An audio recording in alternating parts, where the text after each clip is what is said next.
Kenapa foto profil Google tidak berubah setelah diganti di laptop?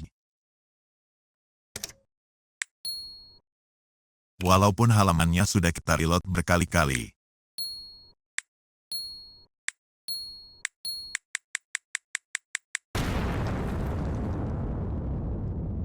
Jawabannya, sebenarnya sepanjang kita sudah berhasil menggantinya, maka ikon profil account kita ujung-ujungnya akan tetap berubah.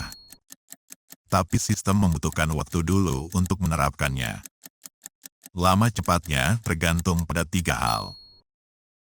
Pertama, cepat lambat koneksi jaringan yang kita gunakan. Kedua, jumlah antrian orang di dunia yang juga melakukan hal yang sama terhadap foto profilnya seperti kita. Dan ketiga, kondisi sistem dan server Google.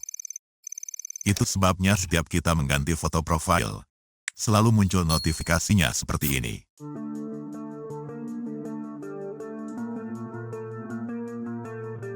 Tapi jika ketiga hal itu lagi bagus saat kita melakukannya, maka perubahan ikon profilnya akan langsung muncul bagi kita. Jika kita tetap tak sabar, bisa juga dipancing dengan menghapus history, cookies dan cache browser yang kita gunakan.